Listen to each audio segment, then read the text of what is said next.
तो पिछले एपिसोड में हमने देखा गोजो और गेतो एक साथ जुजुत्सु हाई में पढ़ते हैं। वहां पे उनकी क्लासमेट मेमे और उताहिमे को एक मेंशन के कर्स्ड स्पिरिट को एक्सरसाइज करने के लिए कहा जाता है।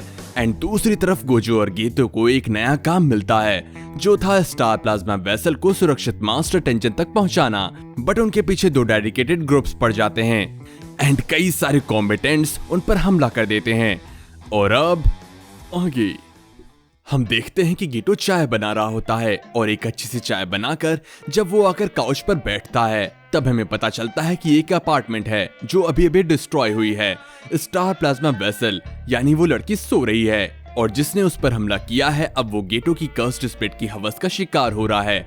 वो लगातार गेटो से माफी मांगता है और कहता है कि वो कर्स यूज करना छोड़ देगा, घर जाकर किसान बनेगा और खेती करेगा, लेकिन भगवान के लिए उसे छोड़ दो। गेटो कहता है मुझे नहीं लगता कि तुम्हें खेती के बारे में कुछ भी पता होगा, जिस पर वो बंदा गुस्से में कहता है तुम एक स्टूडेंट हो, तुम्हारी हिम्मत कैसी हुई मुझे कमजोर समझने की, मिस्टर बायर तुम्हारी छुट्टी कर देंगे, वो काफी ताकतवर है। जिस पर गेटो के फोन में एक मैसेज आया होता है जिसे गोजो ने भेजा था जिसमें उसने मिस्टर बायर की हालत खराब कर रखी होती है। फिर गेटो उसे दिखाता है जिसे देखकर उस कॉम्बेटेंट को सदमा लगता है। सीन शिफ्ट होता है एक स्टेडियम में बैठा तोजी फुशिगिरो अपने पैसों को बढ़ाने के लिए बोट रेसिंग में इन्वेस्ट कर रहा होता है। तभी वहां पर उसको हायर करने वाला बंदा आता है और पूछता है तुम काम कब शुरू करने वाले हो। फुशिगिरो कहता है वो लड़का गोजो परिवार से है, उसे बिना प्लान के हराना नामुमकिन होगा, पहले कुछ गधों को भेजकर उसे कमजोर करना होगा। बोट रेस के रिजल्ट अनाउंस होते हैं और फुशिगिरो हार चुका होता है। वो बंदा वहां से जाने लगता है और जाते हुए पूछता है बाय द वे मेग्युमी कैसा है, जिस पर पहले तो फुशिगिरो रिएक्ट नहीं करता और फिर कुछ सोचकर कहता है तुम किसकी बात कर रहे हो। अगले सीन में हम देखते हैं कि वो स्टार प्लाज्मा वेसल को नींद से उठाने की कोशिश कर रहे होते हैं। वो सोचते हैं कि इस काम को शोको कर सकती थी, बट क्योंकि वो एक्सप्लेन नहीं कर पा रहे कि इस काम को कैसे करते हैं तो हम कुछ भी नहीं कर सकते। लेकिन अचानक वो लड़की उठ जाती है और गोजो को देखकर पैनिक करने लगती है और फिर गोजो को एक जोरदार तमाचा मारती है और हीरोइक वे में खड़े होकर कहती है खतरनाक गुंडे, तुम मुझे चोट पहुंचाओ, इससे पहले मैं तुम्हें मार दूंगी। तभी वहां सुगुरो गेतो आता है और रिको यानी उस लड़की से शांत रहने को कहता है, पर वो और ज्यादा पैनिक करती है। इवन उसके सामने लटकती जुल्फों पे हंसती है। ठीक बाद एलिवेटर से उसकी मेड या कह लो उसकी गार्डियन आती है और वो देखती है कि उन दोनों ने रिको की हालत खराब कर दी थी, पर कुरोई यानी उस मेड के कहने पर वो दोनों उसे छोड़ देते हैं। रिको फिर उससे उस कर्स्ड स्पिरिट के बारे में पूछती है, जिस पर कुरोई उसे बताती है कि ये उस काली जुल्फों वाले बंदे ने मुझे दी है और वो बताती है कि ये दोनों हमें प्रोटेक्ट करने आए हैं। गोजो कहता है तुम ज्यादा ही खुश हो, मर्जिंग सुनकर मुझे लगा कि तुम सैड होगी। जिस पर रिको हंसते हुए कहती है मर्जिंग से मेरा मतलब है टेंजन समा बन जाऊंगी, उसमें ना ही मेरा वजूद मिटेगा ना उनका, बल्कि हम दोनों एक हो जाएंगे। मैं मरूंगी नहीं, मेरी बॉडी और माइंड मेरे पास ही होगा। पर गोजो और गेतो अपने फोन में लगी एक माल एक्ट्रेस की वॉलपेपर डिस्कस कर रहे होते हैं। रिको गुस्से में कहती है खैर टाइम कितना हुआ है, जिस पर कुरोई कहती है दोपहर में अभी वक्त है। बट फिर भी रिको स्कूल जाने की जिद करती है और चली भी जाती है। गोजो कहता है कि उसका जाना सेफ नहीं, बट यागा सेंसेई कहते हैं कि मास्टर टेंजन का आदेश है कि उसे सब कुछ करने की आजादी हो। सुगुरो कहता है गुस्सा मत हो सातरो, वैसे भी मर्जर के बाद उसे अपने फ्रेंड्स एंड फैमिलीज को भूलना होगा, तब तक हम उसे अपनी जिंदगी को खुलकर जीने की आजादी दे ही सकते हैं। रिको अपने क्लासरूम में मजे कर रही होती है। कुरोई कहती है कि उसके पेरेंट्स एक फैटल एक्सीडेंट में मारे गए हैं, मैंने ही उसे पाला है, मेरे अलावा रिको का कोई भी नहीं है। जिस पर गेतो कहता है कि इसका मतलब है कि तुम ही उसकी फैमिली हो। ठीक तभी गेतो कुछ सेंस करता है और सातरो को कहता है हमें अभी चलना होगा, मेरी 2 कर्स्ड स्पिरिट एक्सरसाइज्ड हो गए हैं।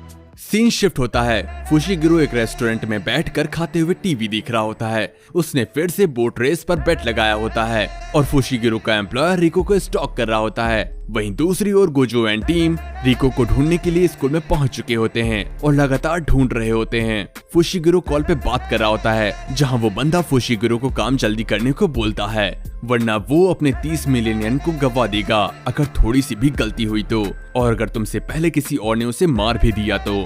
फुशिगिरो कहता है तुम गोजो सातोरो को भूल रहे हो, 6 paired eyes, infinity curse technique का मालिक। उसके रहते उसे कोई नहीं मार पाएगा। जिस पर वो बंदा पूछता है, क्या तुम भी नहीं? फुशिगिरो अपने बोट की ओर देखता है, देन मुस्कुराकर कहता है, कहना मुश्किल है। देन बोट के कॉल पे बात करते हुए एक बंदे से टकरा जाता है और उसका नूडल्स गिरा देता है, जिस पर वो बंदा गुस्सा हो जाता है। बट फुशिगिरो उसको एक डेथ स्टेयर देता है और वो अपना काम करता रहता है। और फिर वो 30 मिलियन येन पूरा डिपॉजिट मांगता है और फोन काट देता है। गेतो स्कूल में रिको को ढूंढते हुए एक बंदे के सामने आ जाता है, जिसके पास भी कर्स्ड होते हैं, जिसे शिकिगामी कहते हैं। तभी गेतो के बगल से एक वॉर्म होल बनता है और एक हाथ बाहर आता है, जो गेतो ने ही निकाले होते हैं। वो बंदा काफी एक्सपीरियंस्ड और ओल्ड होता है। वो पॉसिबिलिटीज और गेतो की पावर को कैलकुलेट करता है और कंक्लूजन ड्रॉ करता है कि शायद गेतो हैंड टू हैंड कॉम्बैट में हार जाएगा। बट गेतो उस पर एक जायंट कर्स्ड स्पिरिट समन करता है। गेतो को लगता है कि वो मर गया। उसके पलटते ही खिड़की तोड़कर वो बंदा गेतो पर अटैक करता है, बट गेतो उसे एक स्वीट ड्रीम में फंसा देता है, जहां उसके बचपन का साथी, उसका बेलव्ड कुत्ता तासुके उसके साथ होता है। मीनवाइल क्लोज कॉम्बैट में भी गेतो उसकी फाड़ के उसके हाथ में दे देता है। स्कूल में क्रिश्चियन चैपल गूंज रही होती हैं और चीजें काफी सही जा रही होती हैं। गोजो रिको के पास पहुंचता है, चैपल रुक जाती हैं। वो गोजो को घूर रही होती है। इतने हैंडसम लड़की को देखकर वो उसे रिको का बॉयफ्रेंड समझ लेते हैं और लड़कियां गोजो पर सिम्प करने लगती हैं। और उनकी इच्छा को पूरा करते हुए जब गोजो अपने ग्लासेस हटाता है तो उन लड़कियों को जैसे मजा ही आ जाता है। टीचर वहां आती है एंड देन उसे फटकारते हुए कहती है, भले ही आप उसके फैमिली मेंबर हो बट आप क्लासेस में दखल नहीं दे सकते। एंड देन वो उसके पास आकर कहती है, तुम बहुत हैंडसम हो, ये लो मेरा फोन नंबर, प्लीज कॉल करना। जिस पर टीचर और बाकी लड़कियों के बीच में वॉर स्टार्ट हो जाती है। सीन शिफ्ट होता है, रिको और गोजो भाग रहे होते हैं एंड गोजो उसे सब कुछ एक्सप्लेन कर देता है। बट रिको की स्पीड स्लो होती है, इसलिए गोजो उसे उठाकर दौड़ने लगता है। पर तभी हम देखते हैं कि एक मास्क पहने बंदा उन्हें देख रहा होता है और कहता है, इस बच्ची के लिए 30 मिलियन येन और साथ में बस इस लड़के को मारना है। वाले इतने से काम के लिए इतना पैसा, आज रात तो पनीर खाऊंगा। ठीक तभी कुरोई उसके पीछे आती है, जिसके हाथ में एक मॉप होता है और फिर उन दोनों के बीच में बैटल स्टार्ट हो जाती है। कुरोई अपने स्किल से उस पर हमला करके उसकी गोटी सुझा देती है और इसका फायदा उठाकर गेतो उसे अपने स्प्रिट के हवाले कर देता है। तभी हम देखते हैं कि वो बंदा पिघल जाता है और हमें पता चलता है कि वो बस एक शिकिगामी है। सीन शिफ्ट होता है, सातोरू के सामने कई सारे बंदे खड़े होते हैं। रिको कहती है, इतने सारे एक जैसे दिखने वाले बंदे, क्या ये शिकिगामी है? और वो गोजो पर हमला करते हैं, बट गोजो तक पहुंच ही नहीं पाते। ये होता है गोजो की इन्फिनिटी टेक्निक के कारण। पर क्योंकि वो गायब नहीं होता, गोजो बताता है कि ये शिकिगामी नहीं बल्कि क्लोन्स हैं और वो सभी ओरिजिनल्स हैं। फिर गोजो उसे हवा में उछाल देता है और फिर उन क्लोन्स का भरता बना देता है, जिस पर छिपा हुआ ओरिजिनल बंदा पूछता है, तुम इतना सब कैसे जानते हो? गोजो कहता है, सच कहूँ तो मेरी आंखें काफी शार्प हैं।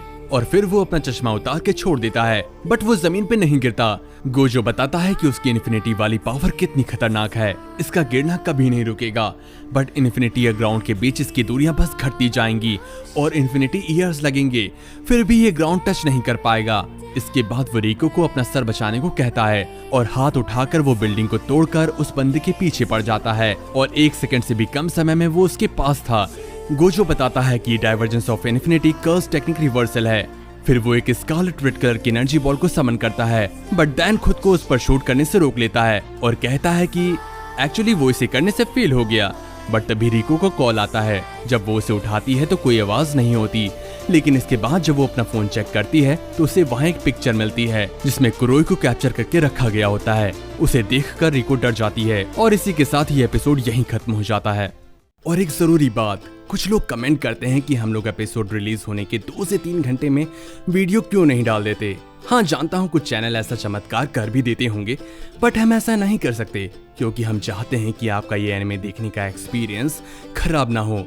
हम अच्छे से स्क्रिप्ट बनाते हैं, मैं अपने नरेशन में डबिंग स्किल को ऐड करता हूँ ताकि किस कैरेक्टर ने वो डायलॉग कैसे बोला वो आपको फील हो। मैं सिर्फ लाइन नहीं पढ़ सकता, तो अगर हम आपके लिए इतना कुछ करते हैं तो थोड़ा टाइम तो लगेगा ही। तो मुझे उम्मीद है हमें आपका सपोर्ट मिलता रहेगा। तो मिलते हैं नेक्स्ट एपिसोड में, तब तक के लिए गुड बाय।